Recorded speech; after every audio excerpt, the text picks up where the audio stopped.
Good afternoon, everybody. I'd like to welcome you all to our virtual forum, The State of Charter Schools. I'm Rhonda Dillingham, Executive Director of the North Carolina Association for Public Charter Schools, the leading advocacy organization for charter schools in our state with over 145 member charter schools. I'd like to thank you all for taking the time away from your busy schedules to join us. I can't tell you how excited I am to be hosting this event today. It's something that we've been planning for several months now, and it is timely since we are just days away from the inauguration of the 46th president and just one day away from the reconvening of the North Carolina General Assembly for the long session. With the continued effects of the COVID-19 crisis, issues related to education will surely prove to be at the forefront of decision-making on the state as well as national level. And these tuition-free public schools of choice will play an important part in those discussions. Let me tell you how I know this. I'll give you some statistics. 44 of our states in this country have passed some type of charter school law. That means that 3.3 million students are attending one of the 7,500 charter schools in our country. In North Carolina, our charter school law was passed in 1996, authorizing a system for the establishment of 100 public charter schools. Unfortunately, our charter school law was changed in 2011 to lift the cap. And since then, we've more than doubled the number of charter schools in our state to 201. That means we're educating close to 200,000 students with over 65,000 names on charter school waiting lists across the state. So clearly there is a demand for these schools of choice. To put this all into perspective, I've invited some very important people I consider among my friends to the table today. We'll hear from the association's government relations expert, Chess McDowell, on what to expect this session during the General Assembly's long session. Mr. Dave Machado from the Office of Charter Schools will share his thoughts on threats to charter school flexibility and autonomy. Our new superintendent, Catherine Truitt, will join us, and she's going to focus on the future of public education and the part that charter schools play in that system. And finally, the CEO of the National Alliance, Nina Rees, will round out the discussion with the national perspective and what to expect from the new Biden-Harris administration and our new Secretary of Education, Miguel Cardona. I'd like to thank you all for joining us today, and we're going to begin with Chess. So Chess, we have the General Assembly coming back tomorrow for the long session. What can you share with us on your insights of what we can expect this session? Well, first off, thank you for having me, Rhonda. It's a wonderful association. I'm honored to represent you all. And I apologize for being mobile today. I was down east meeting with some legislators over the past couple of days, so it caught me on my way back. But of course, the legislature's coming in tomorrow. There's still a lot to be determined about what our legislative session will look like for a number of reasons. One, there's a completely new political dynamic. Although in the 2020 election, the legislature barely changed. Republicans picked up a couple seats in the House and lost a seat in the Senate, although two seats were completely redrawn in the Senate, and the Republicans picked up Michael Lee's seat in Wilmington, which is Michael Lee's a big proponent of the charter school movement. But overall, the Republicans in the Senate lost a seat, and the Republicans in the House gained seats. The governor was reelected, of course, and a lot of the partisan positions stayed the same. So although we have a very similar looking legislature and very similar looking power structure in North Carolina, things are going to change with Roy Cooper. Governor Cooper is now, I hate to use the term, but he's not running for re-election again. So technically he is a lame duck governor starting in his second term. Obviously it's 4 years in his term, but the dynamic of him not running for re-election again and the House and Senate generally staying the same after the 2020 election will change that dynamic on budget negotiations. Of course, we haven't had a budget in the last 2 years, and a lot of different things that'll go on. COVID, of course, is going to continue to be a major thing that sucks a lot of energy out of the session. The last short session pretty much was all about COVID. If the new U.S. Congress passes another stimulus bill or stimulus package, that could require some state work. And so depending on what that package looks like, that may be some of the first priorities of things that the legislature has to work on. Of course, not having a budget for 2 years is an issue, and the legislature is going to certainly try their best to get another budget with Governor Cooper. Governor Cooper continues to maintain that Medicaid expansion is a major priority for him. That, of course, will take a lot of talking at the General Assembly. So it's kind of still early. How does the vaccine work? How does the country address COVID over the next 2 months? What happens to COVID is going to be very important for the priorities of the General Assembly and what the legislative session looks like going forward. But overall, like I said, the politics didn't change. The dynamic did change a little bit. But I think it looks like a positive session for the charter school movement. Well, that's good to hear. Speaking of priorities, I'm sure there are a number of people on the call who would be interested in the legislative priorities that the association has for this session. And we have, these 6 areas of focus have been culled from conversations, meetings, surveys that we've had. And I just want to share with everyone what those 6 priorities are. And these are our serious areas of focus. Of course, we'll be pursuing some other things too, but we want to make sure our charter schools are allowed to continue to offer virtual instruction now that parents have gotten a taste of that. Some of them might want to continue that, and we don't want our schools to be damaged or hurt at all if virtual instruction does not continue as an option. Of course, we want to increase parity of charter schools and grant and funding opportunities. That goes without saying. Lately, we've heard some rumblings of some different districts that have requested strange information from our charter schools and that they are delaying the payment of the local funds. So we plan to put some teeth into that law. The districts are supposed to pay within 30 days, but I just had a conversation a few weeks ago, and we had a district that had not paid one of our charter schools yet for this year. And that is a serious blow to a charter school when those funds are withheld. We want to allow charter schools to directly bill Medicaid for reimbursement of eligible expenses. This is something that the districts have been able to do for quite some time, and it's only fair that charter schools are able to do that too. We want to allow counties to provide capital funding to charter schools if they want to. There have been, through the years, I know Dave can speak to this too, there have been a number of times counties have wanted to fund a capital project on behalf of a charter school, but our law does not allow it. So if a county wants to do that, we think they ought to have the right to. And then finally, we're going to clarify the statute to guarantee charter schools eligibility for teacher residency licensure. We all know that having good quality teachers in this state is an issue, and we don't want to put anything that could be considered a hamper in getting these great teachers into the classrooms. So Chess, last question, what will be your strategy for supporting the association, the charter school movement in the long session?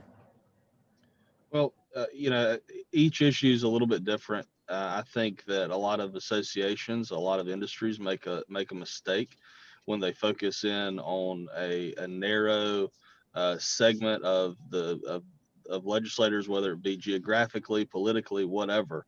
The charter school movement is a movement that over the years has grown significantly and for the better, because it's a more diverse coalition. It's a very broad coalition, and working with legislators to help build a broad legislative coalition to support these proposals is certainly the best way to move forward. Agree. Thanks, Chess. Our association members can continue to expect to receive weekly updates from our government relations team. That's something that our members have appreciated and grown used to. And we'll keep everybody up to date on the progress we're making on these priorities, as well as any proposed legislation that could pose a hazard to the North Carolina charter school community. So I thank you for your work, Chess. And now, that's a nice segue, speaking of threats to the charter school community, into our segment with Dave Machado. Dave, thank you so much for being here. I appreciate you. Thank you, Rhonda. And I want to thank you personally and the association for the positive role you're playing in this across the state. And I really do enjoy the partnership that our office has with your association. You're a good source. You're a good thought partner, and we appreciate the strong relationship. Well, thank you so much. You know, Dave, you've been doing this a long time. As a former director of Lincoln Charter School, and now you've transitioned into director of the Office of Charter Schools. And I can't think of anybody who would have more knowledge on the threats to charter school flexibility and autonomy than you would. So I'm just really curious to know what you have to say about that. Are there some red flags that we should be paying attention to? Anxious to hear from you. So thank you. As far as the threats, I think the biggest threat we're always faced with is regulatory creep. And if we don't have the autonomy that charter schools were designed for, built for, we're just going to be regulated into a traditional public school, which none of us want. So I think it's very important to make sure that we keep autonomy in our teacher licensure abilities, are able to recruit teachers that might have a degree in chemistry, but not a teaching degree, and they're allowed to teach some of the high-level courses. So I think regulatory creep is probably the biggest fear that I have. And I also feel that when we start talking about school funding, you made a great point. I think it's so important that our counties be allowed to fund charter schools if they want, not mandated, but if they want.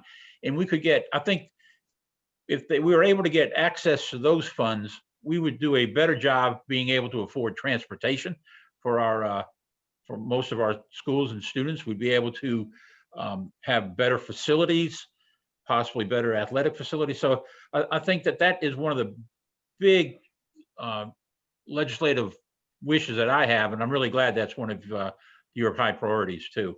And I think that state funding to charter schools is almost dollar for dollar. It really is. Where the discrepancy is in the local funding. You know, we can argue whether it's 65% of the dollar, 75% of the dollar, but we know it's a huge discrepancy, and it's because of not having access to capital funds and not having good access to the lottery funds. So I think those are two main objectives we need to really work on. As far as COVID and the effect it's had on our schools, it's been enormous. Even though a lot of our schools have had to go virtual, you would think that your expenses would go down, but they absolutely have not. You've had to buy better technology devices, had to make sure you have devices for all the students across the state. You know, 200,000 students. Teachers need to have better devices. So the expenses have are extremely high, and any savings we've had and what might have occurred is overcompensated by additional expenses on technology. And even though the federal funds through the CARES Act are based on the Title I formula, that puts charter schools at another disadvantage because not all of our schools participate in Title I. A lot of them don't get full funding for Title I. I am very appreciative that DPI and FBS does have the 10% reserve to try to compensate for that, but I hate that the federal funds are tied to Title I because obviously a lot of our schools either don't qualify or just choose not to be a Title I school.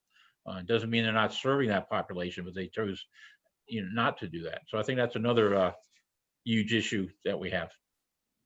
Yeah, absolutely. And, just applying for the federal funds and then being able to manage those programs can be really cumbersome for charter schools because we don't have the infrastructure, the central offices like districts have, where there might be one person and that's exclusively their job to handle federal programs. So it makes sense that sometimes a school might not apply for Title I funding, and they really should not be penalized for that. I agree with you 100%. I want to transition just a little bit and acknowledge the influence and the impact charters have had on recruiting teachers of color, as well as the impact of charters on bridging the racial equity gap for educators and students of color.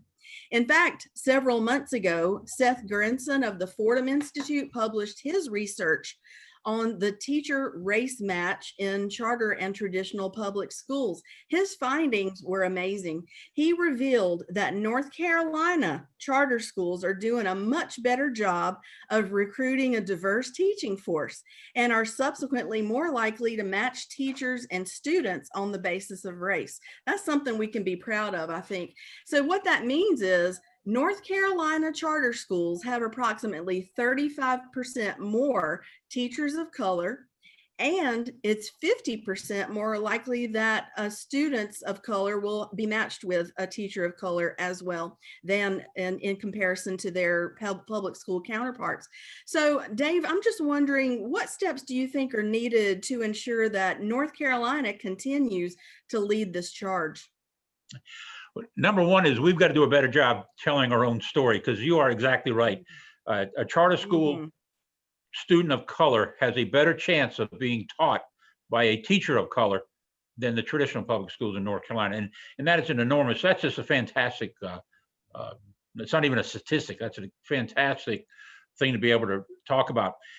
And the percentage of students of color is a couple percentages higher than what's in the traditional public schools in North Carolina. So a lot of times we get accused of being not reaching all demographics, and we are absolutely reaching all demographics. And we have a lot of schools that it's their mission and their goal to teach the marginalized students, and they might have a larger percentage of students of color, but that's what they choose to reach. So we should be complimenting those schools and not saying that they're resegregating our schools. So I think that's extremely important. I think a big challenge we have is we have 200 charter schools in the state, and we're probably going to approve somewhere between 7 to 8 new charters for 2022. We got 10 that are in the ready to open phase right now. So we have a huge demand for high quality leaders also. And I'm really, really proud of what we've been able to do with the NC Access grant, where we have a cohort of aspiring minority leaders. That there's 15 of them that are in cohort 1. They're just recently enrolled in Appalachian State. We have an agreement with Appalachian State for they're teaching just those 15 aspiring leaders. And that's the first cohort of many that we want to use with the NC Access CSP grant that we've got. So we're really proud. I think, again, a lot of times we don't tell our story as well as we should. And I'm always making sure the State Board of Ed understands what we are doing with these NC Access funds. And we want to be able to develop strong leaders across the state for our charter schools, but particularly minority leaders to serve the roles. So they are also running a lot of our schools. So we're real excited about that. Yeah, absolutely. The NC Access grant that's what we in North Carolina call our CSP grant, funded at around $36 million, right, Dave? Yes. And so, one of the terms of a school accepting a sub-grant through the NC Access is that they'll agree to conduct a weighted lottery. I'm wondering if you could talk a little bit about how that has increased accessibility to our schools. We have over 40 schools right now that are using a weighted lottery, and that is where we can give enrollment preference to economically disadvantaged families, which ranges from anything from being a migrant student to being a family of poverty to whatever. So we're really proud of the fact that we're getting, we have 50 schools now that are in our, what we call cohort 1 and 2 of the NC Access Grant. All 50 of these schools, that's 25% of our charter schools, have committed to lowering barriers across the state. They've committed to doing a weighted lottery. They've committed to offer busing. They have committed to do a lunch program. They've committed to do wraparound services in their schools. Several months ago, 2 of our schools presented to State Board of Ed, and I was like a unbelievably proud grandfather to listen to some of the things that these schools are doing with this money. It's just fantastic. So again, I want to brag on North Carolina a little bit. I would be surprised if any state across the country has as effective program as we do through that NC Access. And it's not me. It's definitely our NC Access team within the Office of Charter Schools. Absolutely. I can't agree with you more. I'm so proud of our schools, and I expect to see more schools come on board in applying for the sub grants and conducting the weighted lotteries and increasing accessibility to our schools. You know, I know for me as well, this is heart work. This is not just head work. This is something we believe in 100%. And that's when I talk to these charter school leaders, I hear that same common message from them as well. So, you know, charter school enrollment continues to be an important focus of the association. And that's why we're hosting an enrollment training event on January 28th. So I'd encourage any of the charter leaders that are on the call to go ahead and register for that. Dave, you have any final words? Yes. What's another exciting factor across the state is our schools are not only trying to lower barriers and become more diverse because of the money that's associated with the NC Access Grant. We've got schools that are doing weighted lotteries that aren't part of that program. Sure. The Charter School Advisory Board has definitely stepped up the rigor for applications, and I think most applicants understand if they cannot defend why they don't have busing or why they don't have a lunch program, they're not going to get approved. We had 25 applications for this cycle right now, and only 7 are going to get approved. So it shows you the rigor that it is. And I think because of the rigor of applications, because of the rigor of renewals, it just lifted up all of our schools within charter school. And Superintendent Truitt, we appreciate you appointing Jamie to our CSAB. He's already contributed greatly the last 2 days. So thank you. I think he learned a lot from Stephen Walker. and I think that's a good thing. Let me put it that way. Oh, absolutely. So thank you so much, Dave. I appreciate you being here today, and I appreciate the work that I'm able to do with you through the association. So we'll be in touch. Very good. Thank you. All right. Well, now we're going to turn to our new Superintendent of Public Instruction, Catherine Truitt. Superintendent Truitt, on behalf of the North Carolina Charter School community, I'd like to say congratulations on winning the election and being sworn in. And we can't tell you how thrilled we are to have you in this position. We're excited to hear from you, your plan for leading public instruction in our state, and then what part do you see charter schools playing in that plan? Well, thank you so much, Rhonda, for that very warm introduction. It's nice to follow Dave, who I caught the end of your presentation. Thank you so much for the work that you do for the Office of Charter Schools.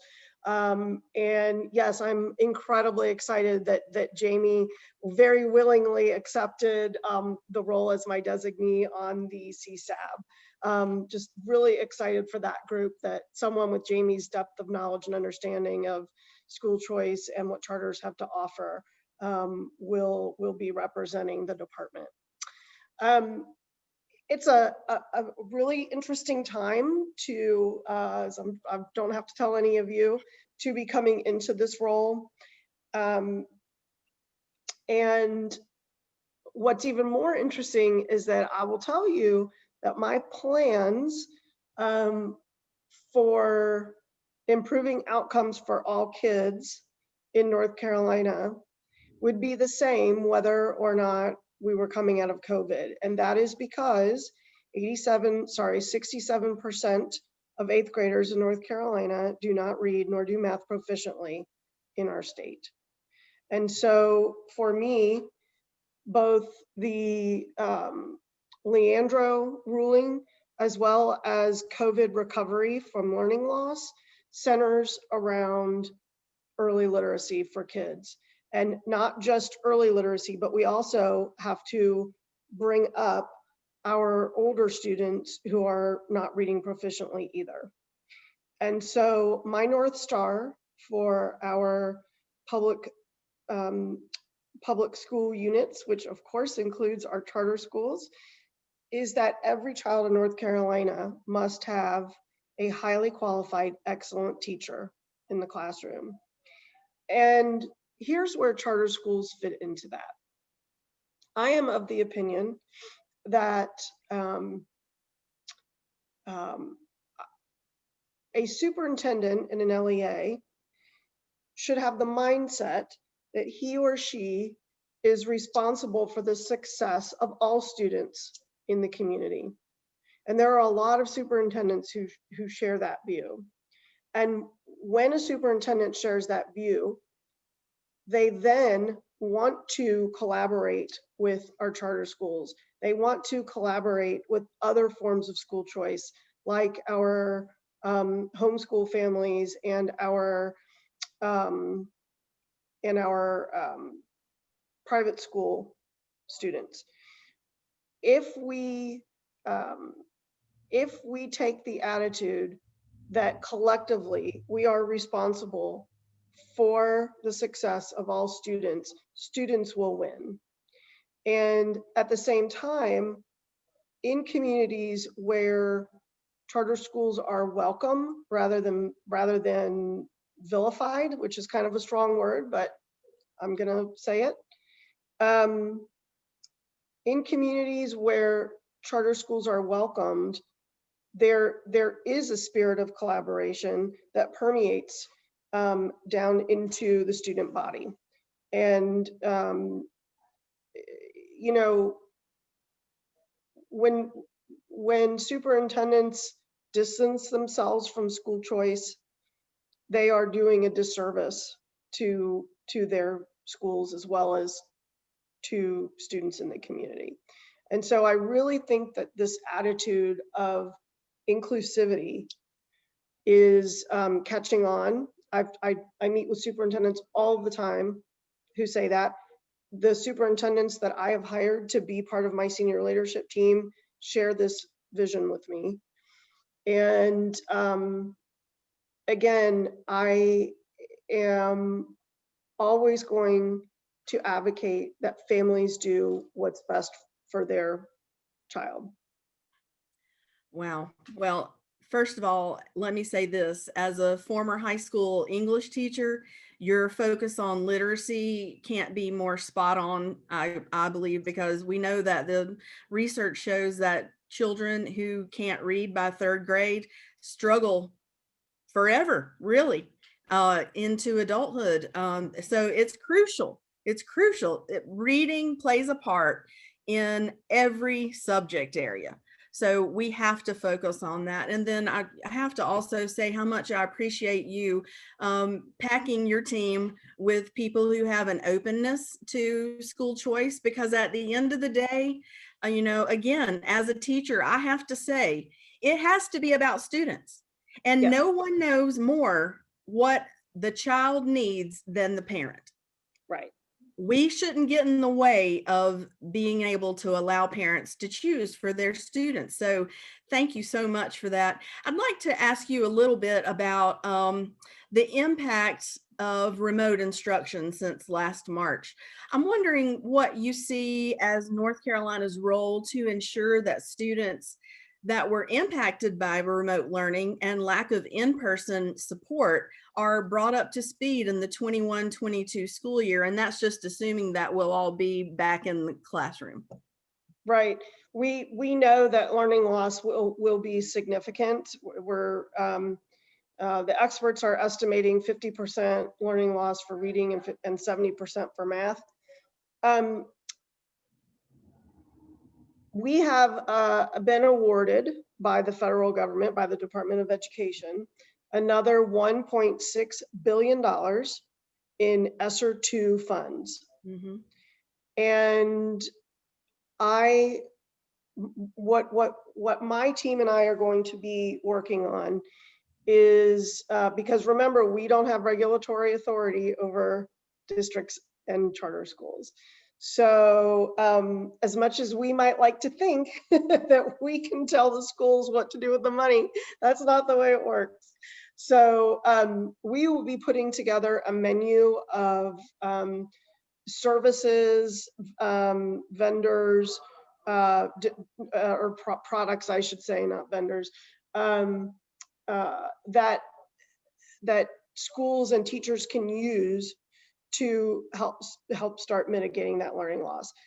The programs that I'm focusing on tend to be competency based. So if I were a teacher in the classroom still, what I would be doing, especially if I taught in the younger grades, I would be giving diagnostic testing, and then I would plot out where my students are on a graph, and then rely on the mastery of concepts to determine when a child moves and where. And so there are resources that can do that, and we plan to make those available to teachers across the state. I think competency-based education is the key to instructional equity, as well as the key to recovering from learning loss. Right, because not all students grasp concepts at the same time, and focusing on competency is the way to go about it, because it really individualizes instruction, which is key to student learning. Supporting schools in meeting students' needs through virtual instruction has been really important to the association since this all began in March. And that's why we have held a number of events and conversations with our school leaders to support them in this area, and we'll continue to do so. I'm wondering, Superintendent Truitt, do you have any final words you want to share with everyone? And then I'll let you get back to your packed day, I'm sure. Well, I would say that my team and I are truly looking for the silver lining in all of this. What are we going to have learned? How are we going to use this as an opportunity to change the landscape of public education in our state? This is an opportunity to innovate. This is an opportunity to ask for calendar flexibility. This is an opportunity to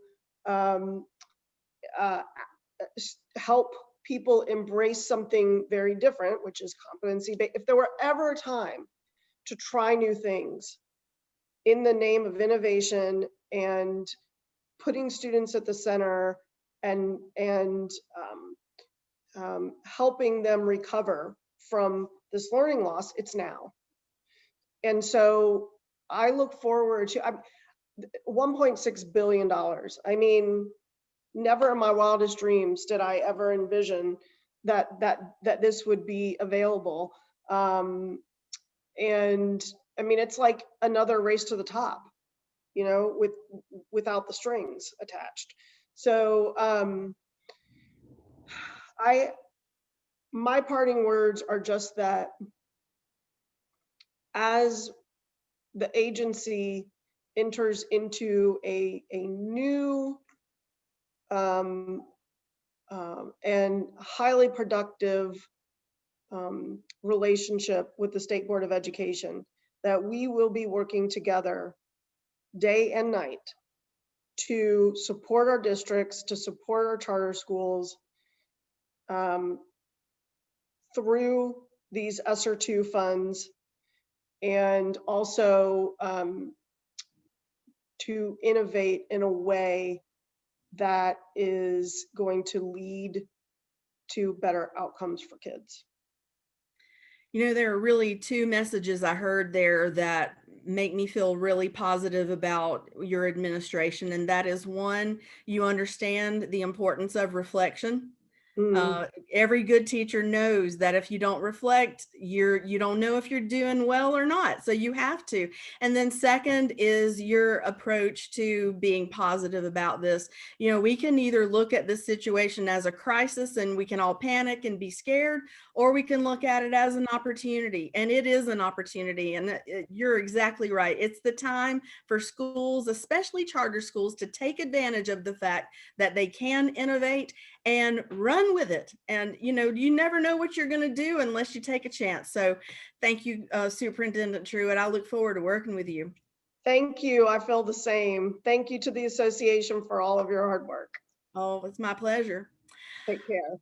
Our final guest today is the CEO of the National Alliance for Public Charter Schools, my friend Nina Rees. Nina, I bet you're really excited to hear about the work that our superintendent plans to do. She's going to do a great job for us, I believe. I loved everything I heard, so you guys are lucky to have her. I agree. And we're anxious to hear from you, your perspective on charter schools on the national stage, and especially in light of the new Biden-Harris administration and the appointment of Miguel Cardona as Secretary of Education. So Nina, go for it. Great. Thank you so much, Rhonda. I just want to also take a minute to recognize your leadership in North Carolina. You guys, you know, you have such great schools in your state, and what is also quite important for us is two of the members who are on our relevant committees in the House and the Senate hail from North Carolina. Representative Virginia Fox, who is the ranking member of the House Education and Labor Committee in the House, as well as, you know, potentially and hopefully Senator Burr, who's going to be the ranking on the Senate Health, Education, Labor, and Pensions Committee, also from North Carolina. So it's a significant state, and we definitely appreciate the work that you're doing, Rhonda, and all the time that you spend talking to our folks when we have our you know, hair on fire, asking you questions, asking for, you know, some of your leaders to come to DC to meet with members and others. So thank you for your work. So in terms of the question you asked, look, it's a great question. I think there are a couple of things that are worth kind of highlighting. One is the fact that soon to be President Biden has a track record as a moderate back when he was in the Senate, as well as when he was the vice president to President Obama when it comes to a whole host of policy issues, including education. He is not someone who has really been involved in the education wars or has been seen as a member who has had a point of view on education issues. There are a couple of statements here and there that he's made in the past when he was in the Senate, but there isn't a lot to go by.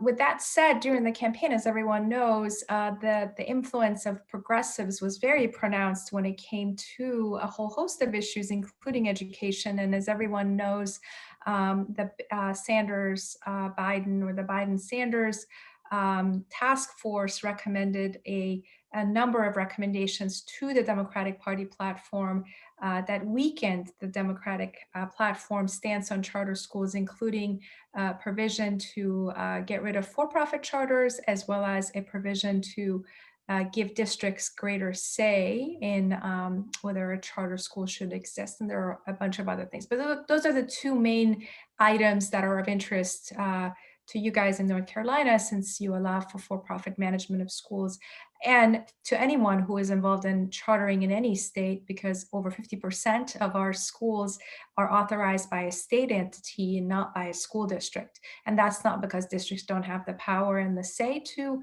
open charter schools, but that they're just not taking advantage of that power as much as we would like them to. And to the extent they are exercising it, in many instances, they're not paying as much attention to charter schools in terms of holding them accountable and whatnot. So, those were red flags for us, certainly. And there are some comments that were made here and there, you know, on NEA panels and whatnot, that didn't necessarily sit very well with us. With that said, you know, there's a time to run for office and a time to govern. And so our hope is that soon to be President Biden will go back to governing on a range of issues in a more moderate way. And certainly when it comes to education, the appointment of Miguel Cardona to Secretary of Education is a very, positive step in the right direction, considering some of the other people who were being named as potential candidates, including the former head of the National Education Association and others who have been vocal opponents of charter schools. So as you mentioned, Mr. Cardona definitely is a moderate, but he also doesn't have that much of a track record. He was an authorizer in his role as Commissioner of Education in Connecticut. And before that, he was worked in a school district, and before that, he was a teacher. So he has a broad background as an educator. And so in that sense, we're excited to work with someone who has been in the classroom and someone who certainly so far has spoken about education and the students in the public school system in ways that don't necessarily pit public versus charter and other sectors. The other thing that's good news for anyone who's interested in this topic is the fact that Miguel Cardona reopened the schools of Connecticut safely to allow for students to come back to school with the proper safeguards, and was able to negotiate a contract that the union certainly supported at the end of the day. And that's really the first order of business when he was named secretary. That was one of the items that came up, and it's something that this administration is going to focus on. The next administration is going to focus on a great deal. I don't know how you do this at the federal level, to be honest, because the federal government is usually not the entity that makes decisions around these types of issues. It is highly localized, but to the extent there is a push to encourage, to fund, to make sure that all schools have the resources and the things that they need in order to reopen all of their classrooms safely. That's definitely going to be something that we're going to welcome, and something that I think the sector, regardless of whether you're in a public or private or charter setting, you would appreciate having some leadership around. When it comes to charter schools, there are a lot remains to be seen. We're looking forward to seeing how the Biden administration treats charter school funding in their budget. We look forward to seeing how exactly they will address the two issues that I just mentioned around for-profit charters and districts having greater say in chartering in their policy platforms. And we also look forward to seeing how much power will reside at the Department of Education. I used to work at the Department of Education in the Bush administration. I worked for Secretary Rod Page. And back then, as great as Secretary Page was, a lot of the decision-making was being made at the White House. And when Secretary Spellings came to the department, certainly she brought that power along with her. So it will be interesting to see how much of the power structure is in which building and how they use that power. So those are the key points. I'm happy to answer questions you have, Rhonda. I don't know if this was enough or if you want more details. Oh, no, you're doing great. And you've really given us some very important information. Speaking about Secretary of Education, Cardona, I noticed in my research that people in his home state describe him as kind, student and equity centered, and willing to hear from many sides. So I definitely think that puts him in the category of moderate. Those are great qualities for our chief to possess. One thing during his confirmation hearing for commissioner, he said, when he was asked about charter schools, he said he'd rather focus his energy making sure neighborhood public schools are a viable option. And while I don't disagree that neighborhood district schools should be considered a viable option, I think that we need to have them, I would hope that he would have a more balanced approach to supporting charter schools there. And, in this environment that we're in now, a lot of people describe it as being very divisive. And that's, true in the education world too. I'm wondering if you could, what advice would you give him on how he could unify the education community and model collaborative leadership? Well, and you're correct in everything you said. He seems like a delightful person and definitely a bridge builder. One of the things we did before he was nominated was put out like a listing of the characteristics we wanted to see, and he definitely checks all the boxes. Look, the reality in politics is that, money matters, right? So to the extent there is a lot of money now available because, all three branches of government are dominated by Democrats, one thing is for sure, which is that there's probably going to be a fifth COVID package that's going to have even more money available for states and districts and everyone in between for education and for other purposes. And to the extent some districts and some states are hitting a recession and whatnot, this funding is definitely going to be welcomed and something that will also benefit charter schools. So it's worth highlighting that. So when you have additional funding, you can certainly do a lot of different things with it. A lot of the pressure that charters have faced in a lot of the districts or states that have come after charter schools have stemmed from districts that are going bankrupt or districts that are hurting to some extent from students leaving their districts to go to a charter school. So I do think to the extent there are new sources of funding available that just making sure charters can access them will be enough to unite both sectors. A lot also, again, will depend on, what the agenda is. And there's a lot of talk around early childhood education as one of the items that the administration wants to focus on. If pre-K and early childhood are the items they want to lead with after another COVID package and opening schools, that again is an area that touches charter schools, and we would hope and expect that charter schools will be able to access those funds, but it's not a uniquely charter school discussion.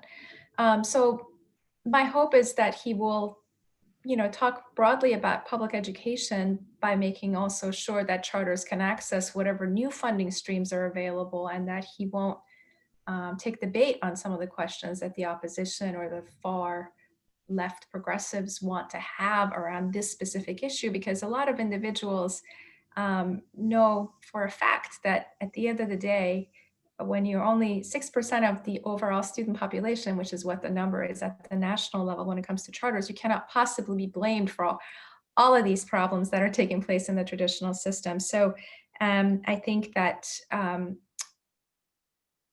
that is, one of the things we need to remind him of, and to make sure that he is sticking to what he wants to do and not get distracted with some of the noise that some detractors want to draw us into.